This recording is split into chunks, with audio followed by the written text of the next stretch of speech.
Hello nursing aspirants, कैसे हैं आप सभी। Welcome to my YouTube channel boards to nursing. If you don't know me, my name is Hina Kumari and boards to nursing channel आपको continuous 2026 के लिए NEET AIIMS BSc nursing paramedical की preparation करवा रहा है एंड ऑल स्टेट एग्जाम्स की भी preparation करवा रहा है एंड बोर्ड्स की प्रिपरेशन भी कंटिन्यूअस चल रही है। ये क्लासेस सभी स्टूडेंट्स के लिए मोस्ट इंपॉर्टेंट रहने वाली हैं जो पीसीबी के स्टूडेंट्स हैं।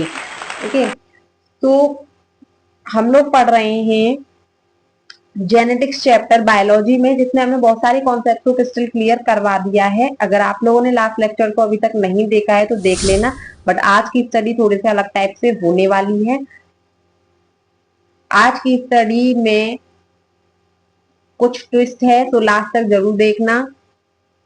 आज हम लॉस के बारे में पढ़ने वाले हैं, सारे के सारे लॉस को कंप्लीटली पढ़ेंगे, सीखेंगे। तो वीडियो को विदाउट स्किप किए लास्ट तक जरूर देखना।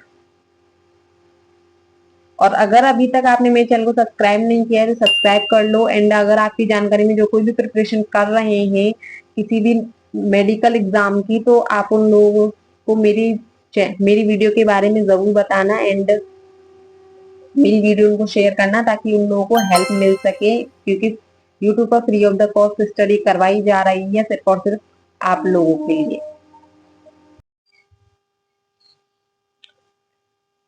तो आज हम पढ़ने वाले हैं मेंडल्स लॉ। कल हम लोगों ने काफी चीजों को क्रिस्टल क्लियर कर लिया था। मोनोहाइब्रिड क्रॉस पढ़ा था हमने, हाइब्रिडाइजेशन टेक्निक्स पढ़ी थी, इमस्कुलेशन, बैगिंग, हमने बहुत सारी चीजों को कल क्रिस्टल क्लियर कर लिया था। तो आज हम पढ़ने वाले हैं मेंडल्स लॉ। तो मेंडल्स लॉ में देखो, सबसे पहले तो मैं आपको बता दूं कि मैंने इस तरीके की पीडीएफ इसलिए बनाई है क्योंकि कभी कभी पेन जो है वो खराब चलता है, दैट्स वाई फिर वीडियो में प्रॉब्लम होती है। तो आई होप कि आप लोगों को ये तरीका पढ़ाने का अच्छा लगेगा। तो देखो, Mendel's law, there were three types of Mendel's law. Three types of Mendel's law हैं जो मेंडल ने प्रपोज किए थे। फर्स्ट है लॉ ऑफ डोमिनेंस। फर्स्ट है law of dominance. Law of dominance में क्या बोला जाता है, the dominant allele mask the effect of recessive allele on the dominant allele express its phenotype. मतलब लॉ ऑफ डोमिनेंस ये कहता है कि F1 जनरेशन जो होती है, F1 जनरेशन जो होती है उसमें सिर्फ और सिर्फ आपका डोमिनेंट होता है। ओके, डोमिनेंट होता है उसमें। F1 जनरेशन में रिसेसिव नहीं होता है, उसका इफेक्ट आपको दिखाई नहीं देगा, रिसेसिव का इफेक्ट नहीं आता है, रिसेसिव एलील्स का इफेक्ट नहीं आता है। सिर्फ और सिर्फ डोमिनेंट आपको उसमें दिखाई देता है, वही अपने फिनोटाइपिक कैरेक्टर्स को एक्सप्रेस करता है। Okay, for example, allele of allele for tallness is dominant over allele for dwarfism.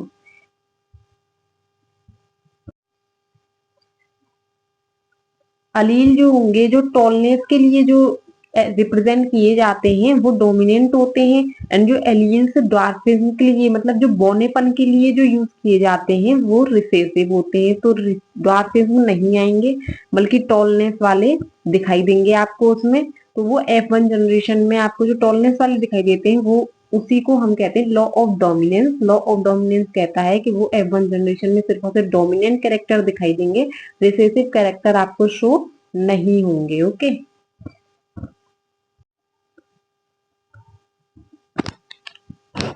तो नेक्स्ट है law of segregation of gene. ये law of segregation second law है। फर्स्ट लॉ था लॉ ऑफ डोमिनेंस, जिसको हमने अच्छे से समझ लिया। उसके कुछ एक्सेप्शन हैं जिसको हम बाद में पढ़ेंगे। फर्स्ट हम लॉ पढ़ रहे हैं। Okay, so law of segregation second है, ये है लॉ ऑफ सेग्रीगेशन। तो लॉ ऑफ सेग्रीगेशन क्या कहता है, individual possessive two alleles of gene. मतलब टू एलील्स होते हैं सबके पास, टू पेयर्स होंगे ना एलील्स के, एंड ईच एलील सेपरेट, उन ईच एलील्स को हमें सेपरेट करना होता है at the time of meiosis, that's during the formation of gametes. जब हम गैमेट्स का फॉर्मेशन करवाते हैं तो हमें उनका सेपरेशन करना होता है, उसी को सिग्रीगेशन कहते हैं। The monohybrid cross for flower in the colour, sorry, flower color in the given figure explain how segregation of gametes occur। तो वो एक डायग्राम है। तो देखो ये मोनोहाइब्रिड क्रॉस जो F2 जनरेशन में होती है उस पर बेस्ड है। ओके, एंड ये इसमें क्या कहते हैं कि हमें एलील्स का सेपरेशन करना होता है। देखो ये लिखा हुआ है, allele separates during the formation of gametes, gametes के दौरान हमें एलील्स का सेपरेशन करना होता है। किस तरीके से करते हैं, जैसे कि ये दे रखे हैं हमें टू एलील्स। ओके, सेपरेशन करने के लिए हम एक यहां लिखेंगे एंड एक यहां लिखेंगे, तो ये होगी F2 जनरेशन। जैसे कि ये दिए हमें दो, एक और एग्जांपल है, एंड एक हमने ये ले लिया, एक हमने ये ले लिया। ये तो फर्स्ट जनरेशन में आता है ना, फर्स्ट जनरेशन में इस तरीके से निकल आते हैं, डोमिनेंट है। सेकंड जनरेशन में निकालने के लिए हमें सेग्रीगेशन करना होता है। यही कहता है लॉ ऑफ सेग्रीगेशन की separation is most important at the time of, at the ड्यूरी, at the formation of gametes in the second generation.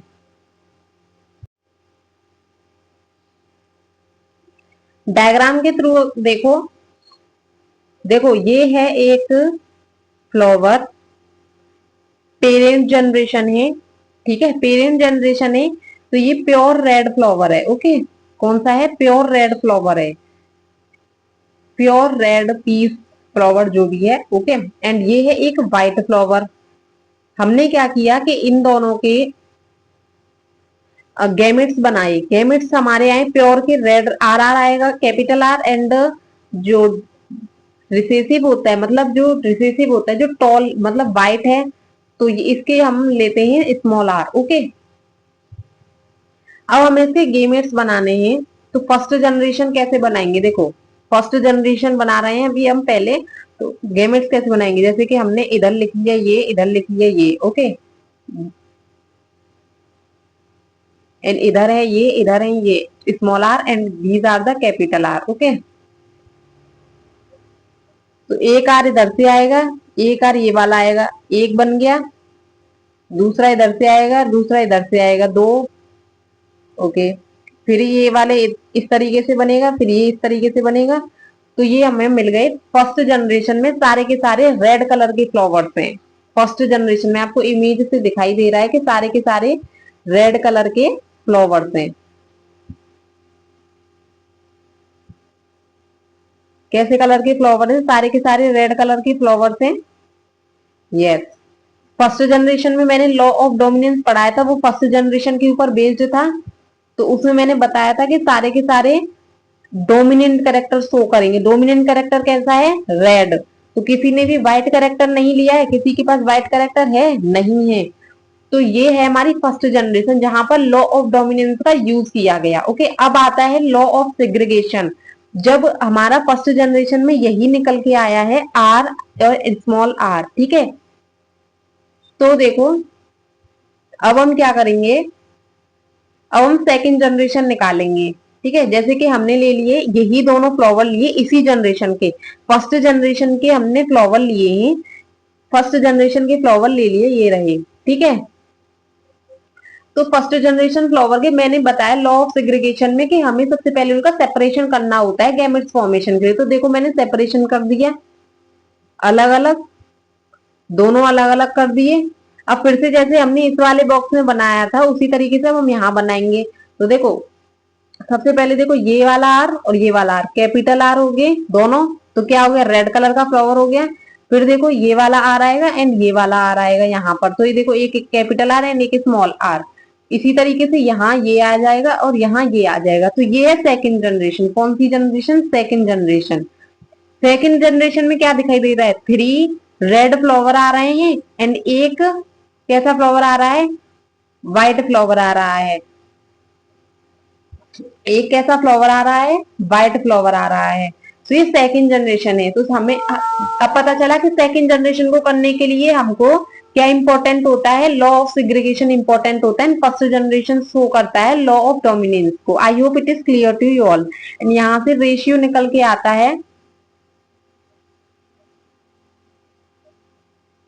3:1 phenotype ratio. Okay, and third law है लॉ ऑफ इंडिपेंडेंट असॉर्टमेंट। इन्होंने इसमें jeans की independency को show किया है। Okay, ये third law of Mendel है। कौन सा लॉ है, थर्ड लॉ है मेंडल का। Okay, third law of the Mendel है। ये किस पर क्रॉस मतलब किस पर डिपेंड है, based on dihybrid cross. Okay, बाकी हम पढ़ते हैं। It is stated that alleles for separate traits are passed independently from parents to the offspring। ये बताता है कि जो सेपरेट करते हैं हम alleles को, वो इंडिपेंडेंटली पास होती हैं from parents to offspring. Okay, parents से ऑफस्प्रिंग में ये इंडिपेंडेंटली पास करती हैं। ये लॉ ये बताता है इंडिपेंडेंट असॉर्टमेंट। ओके, इसके लिए मेंडल ने यूज किया था डाई हाइब्रिड क्रॉस। क्या यूज किया था, डाई हाइब्रिड क्रॉस को यूज किया था। ओके, इन्होंने डाई हाइब्रिड क्रॉस को यूज किया है इसके लिए, जिसमें cross of two different traits का हम क्रॉस करते हैं। Cross in order to explain independent assortment. इंडिपेंडेंट असॉर्टमेंट को एक्सप्लेन करने के लिए इन्होंने इस चीज का यूज किया था। ओके, तो देखो डायग्राम के थ्रू समझते हैं अच्छे से। देखो यहाँ पर ये शो हो रहा है आप लोगों को।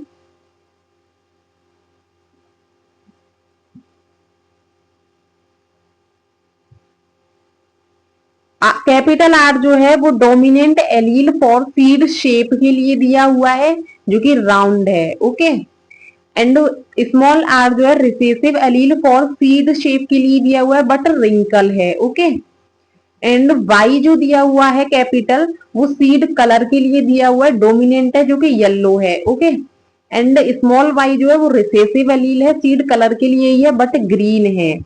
कैसा है, ग्रीन है। ओके, तो ये हमें दिया हुआ है। ये है डाई हाइब्रिड को। जब से हम सिंगल सिंगल का कर रहे थे, अब हम डाई हाइब्रिड कर रहे हैं। तो देखो यहां पर देखो कि पेरेंट्स थे इस तरीके के। ये है हमारी पेरेंटल जनरेशन। पेरेंटल जनरेशन से फर्स्ट जनरेशन हमारी इस तरीके की बनी। ये बन गई हमारी फर्स्ट जनरेशन।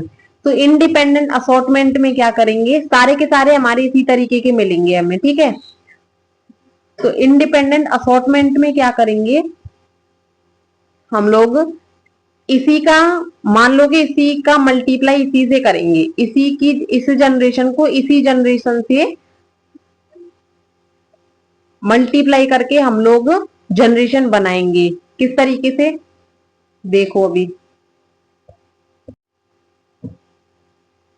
तो देखो ये ले लिए हमने फीमेल गैमेट्स, ये है फीमेल गैमेट्स। ओके, एंड ये है मेल गैमेट्स। कैसे हैं, मेल गैमेट्स। सबसे पहले देखो हम इनके गेमेट्स बनाएंगे। किस तरीके से बन रहे हैं ये देखो। पहले हमने बनाया है capital R and capital Y, फिर capital R and small Y, फिर small R and capital Y, and then small R and small Y. इसी तरीके से हम इधर बनाएंगे capital R capital Y, capital R small Y, small R capital Y and small R small Y. इस तरीके से 4 बना लिए हमने। लॉ ऑफ सिग्रीगेशन का यूज करके हमने इनके 4 गैमेट्स बना लिए। अब जैसे मैंने आप लोगों को बताया था कि इन दोनों का क्रॉस होकर के ये आएगा, फिर इसका और इसका क्रॉस होकर के ये आएगा, एंड इसका और इसका ही फिर से क्रॉस करके ये आएगा, एंड इसका और इसका फिर से क्रॉस करके ये आएगा। इसी तरीके से हम सारे के सारे बना लेंगे। जैसे अब ये वाला देखो, इसमें कैपिटल आर हाँ 2 है, एंड एक वाई है कैपिटल, एंड एक स्मॉल वाई है। तो देखो इसमें कितने हैं, स्मॉल सॉरी कैपिटल आर है एंड स्मॉल वाई है। यहाँ कैपिटल आर है एंड स्मॉल वाई है। तो इस तरीके से हमारे ये बन रहे हैं। ठीक है, तो इस तरीके के हमारा ये पूरा का पूरा स्क्वायर एक कंप्लीट हो जाता है। ठीक है, तो इसमें देखो हम रेशियो देखें तो कितना आ रहा है, रेशियो कितना आ रहा है इसमें, रेशियो आ रहा है,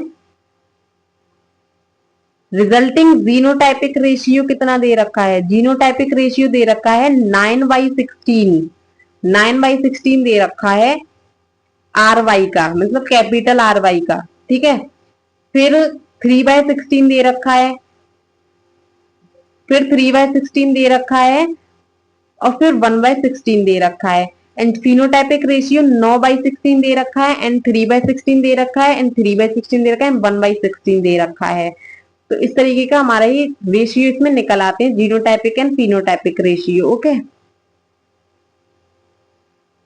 तो इसमें जीनोटाइपिक रेशियो निकल के आता है, वो आता है 9:3:3:1, और यही इसमें जीनो फिनोटाइपिक रेशियो होता है 9:3:3:1, यही नीचे लिखा हुआ है। ओके, तो इससे आपको इंडिपेंडेंट असॉर्टमेंट समझ में आ गया। तो thank you so much guys, I hope आपको आज का लेक्चर बहुत अच्छे से समझ में आया होगा, एंड और दिन जैसी प्रॉब्लम्स नहीं हुई होंगी, जैसे कि बार बार राइटिंग खराब हो जाती थी। बट आज मैंने अच्छे से पीडीएफ बना करके आप लोगों को अच्छे से पढ़ाया, तो आई होप आप लोगों को अच्छे से समझ में आया होगा, एक एक चीज क्रिस्टल क्लियर हो गई होगी। एंड लॉस के बारे में हमने अच्छे से पढ़ लिया है, ये 3 लॉस थे जिनको हमें अच्छे से पढ़ना था, एंड आगे की क्लासेस में हम इनके एक्सेप्शंस पढ़ने वाले हैं। तो मोस्ट इम्पोर्टेंट टॉपिक है लॉज का, जो कि हमने आपसे क्लियर कर दिया है। तो बने रहे हमारे चैनल पर, आने वाली वीडियोस आपके पास सबसे पहले पहुंचे, इसलिए हमारे चैनल को सब्सक्राइब कर लेना। तो thank you so much guys, मिलते हैं नेक्स्ट वीडियो में नेक्स्ट टॉपिक के साथ।